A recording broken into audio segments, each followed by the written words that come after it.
So Sahara, as we know कि आप एक नीट एस्पिरेंट रह चुके हैं और अब आपने क्लैट का एग्जाम दिया, तो career switch, line switch, how it is feeling?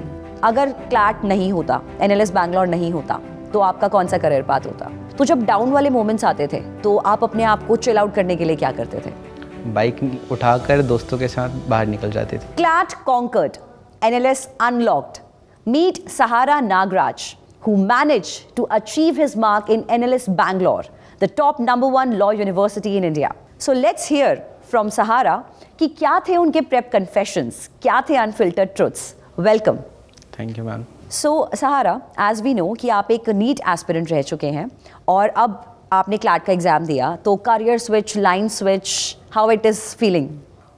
It's not really different because आप MBBS भी कर रहे हो, तो ऐसा तो नहीं है कि एकदम ही 11th-12th में जो फिज़िक्स बायो पढ़ा है वही आ जाएगा। तो MBBS में भी कुछ नया तो पढ़ना था, लॉ में भी नया पढ़ना ही है।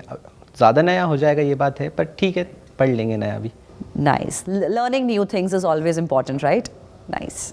सो सहारा, कोई ना कोई ऐसा सेक्शन तो होगा क्लैट के एग्जाम में जो आप हेट करते हो या बड़ा डिफिकल्ट, टीडियस लगता हो, and later on you manage to ace that also. Maths में ऐसा था कि मैं बायो मतलब नीट वाला स्टूडेंट हूँ, तो ऑब्वियसली मेरा मैथ्स के लिए थोड़ा माइंडसेट अलग टाइप का था कि मैथ्स आएगा तो कैलकुलस टाइप का मैथ्स आएगा, लेकिन इसमें थोड़ा लैंग्वेज वाला मैथ्स था, लॉजिकल रीजनिंग वाला मैथ्स था, तो मैंने वो एक्सपेक्ट नहीं किया था। लेकिन थोड़ा 1-2 मॉक टेस्ट के बाद वो प्रैक्टिस में आ गया, इजी हो गया फिर मैथ्स। ओके।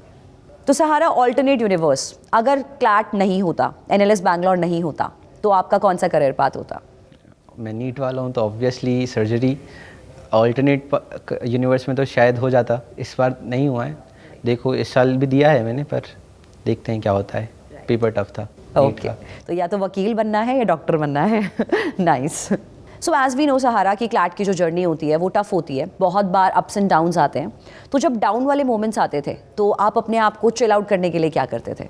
बाइक उठाकर दोस्तों के साथ बाहर निकल जाते थे। हाईवे पर जाओ, बाइक स्पीड लिमिट में चलानी चाहिए, लेकिन कभी कभी हो जाता है राइट, आप इमोशन में तेज़ हो गई, म्यूज़िक के साथ दोस्तों के साथ बातें करते करते पूरा हाईवे नाप देते थे। ओके, मज़ा बहुत आती थी। That's good. बिल्कुल, वो भी ज़रूरी है। कहते हैं ना कि all work no play makes Jack a dull boy, right? तो सहारा, जो भी बच्चे आपको देख रहे हैं उनमें से ऐसे बहुत सारे एस्पिरेंट्स होंगे जो इस बार क्लैट लिखने वाले हैं, तो उन बच्चों के लिए कोई एडवाइस, कोई गोल्डन वर्ड्स?